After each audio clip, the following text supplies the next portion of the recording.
Hello दोस्तों, welcome to Let's Crack Competition YouTube channel. दोस्तों, आप सभी का हमारे YouTube channel Let's Crack Competition में स्वागत है। दोस्तों, मैं राजेश। दोस्तों, ये जो भारत में यूरोपियों का आगमन हुआ था, ये उसका 5वां पार्ट है। ठीक है, इसके बाद हम मॉडर्न हिस्ट्री स्टार्ट करेंगे, जो कि मैं ऑलरेडी करा चुका हूँ दोस्तों। तो ये 5वां पार्ट है दोस्तों। तो दोस्तों, subscribe my channel Let's Crack competition. तो चलिए शुरुआत करते हैं। आप पूछा है कि प्रथम कर्नाटक युद्ध की समाप्ति किस संधि से हुई। तो दोस्तों, इस संधि का नाम था एला सापेल की संधि। तो दोस्तों, मैं बताता हूँ इसकी भूमिका कि ये संधि क्यों हुई, कैसे हुई, कब, किसके बीच युद्ध हुआ था। ठीक है, तो कोरोमंडल तट एवं इसके आंतरिक इलाकों को कर्नाटक नाम यूरोपियों द्वारा दिया गया था। ठीक है, कोरोमंडल तट आपने भूगोल में पढ़ा होगा। ठीक है,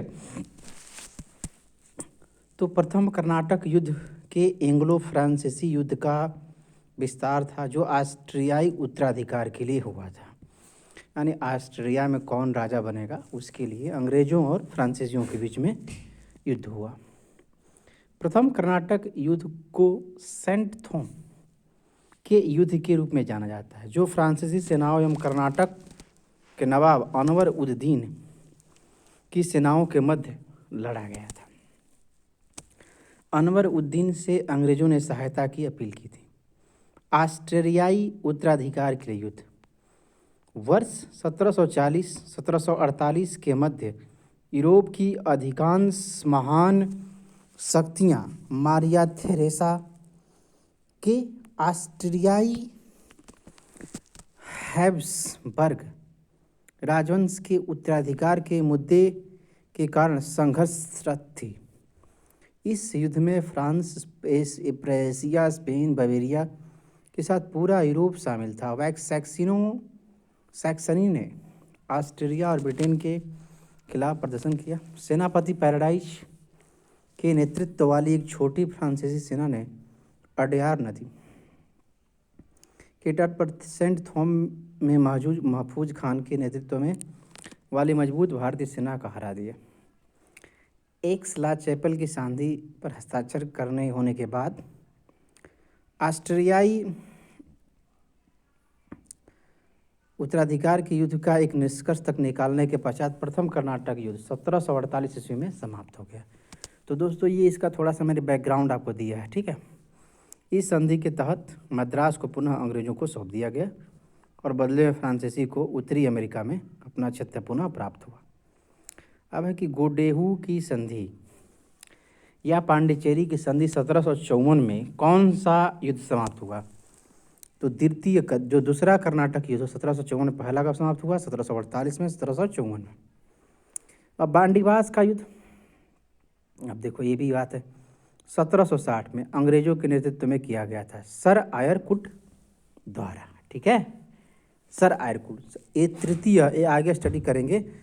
जो कर्नाटक का तृतीय युद्ध किस संधि के फलस्वरूप समाप्त हुआ था, पेरिस की संधि, और ये बांडीवास का युद्ध है। ठीक है, तो सर आयरकुट 1760 ईस्वी में, और तृतीय कर्नाटक पेरिस की संधि। पांचवा प्रश्न है कि फ्रांस की सरकार ने किस वर्ष भारत स्थित फ्रांसीसी बस्तियों का अधिकार भारत को सौंप दिया। तो 1954 में, आज़ादी के बाद। जैसे गोवा था, पांडिचेरी था, तो फ्रांसीसियों के कब्जे में था।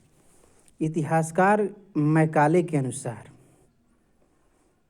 वह पहला व्यक्ति कौन था जिसने पहली बार अनुभव किया कि मुगल साम्राज्य के खंडहरों पर एक यूरोपीय साम्राज्य बनाया जा सकता है।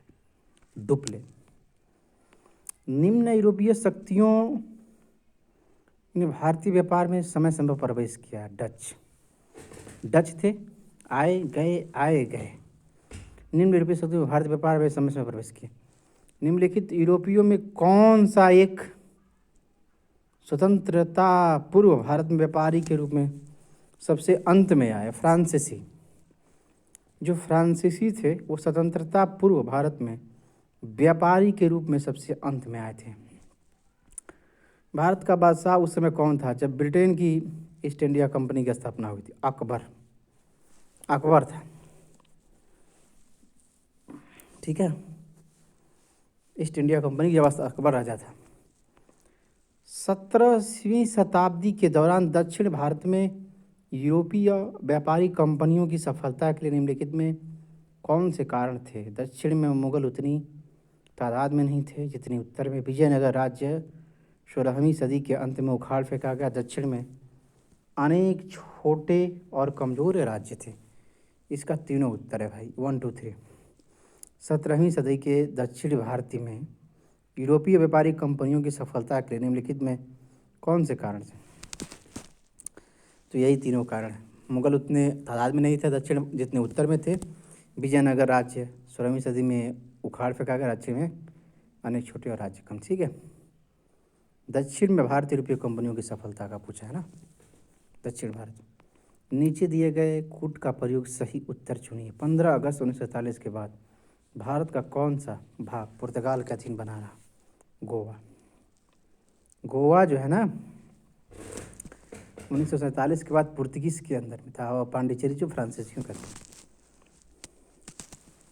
पांडिचेरी वर्तमान में पुडुचेरी के संदर्भ में ये कौन सा कथन सही है? पांडिचेरी पर कब्जा करने पहले यूरोपीय शक्ति फ्रांसीसी थे। पांडिचेरी पर कब्जा करने वाले दूसरी शक्ति पुर्तगाली थे। केवल 1 सही है। पांडिचेरी पर अधिकार करने वाले फ्रांसीसी थे। ठीक है, अंग्रेजों ने कभी पांडिचेरी पर कब्जा नहीं किया, तो पहला सही है। लंदन में ब्रिटिश ईस्ट इंडिया कंपनी के गठन के समय भारत का निम्नलिखित कौन सा बादशाह था? अकबर था। बांडीवास के युद्ध 1760 में ब्रिटिश ने फ्रेंच को हराया। ठीक है, सो दोस्तों ये रहा। तो दोस्तों subscribe my channel, Let's Crack competition. Thank you दोस्तों वंस अगेन।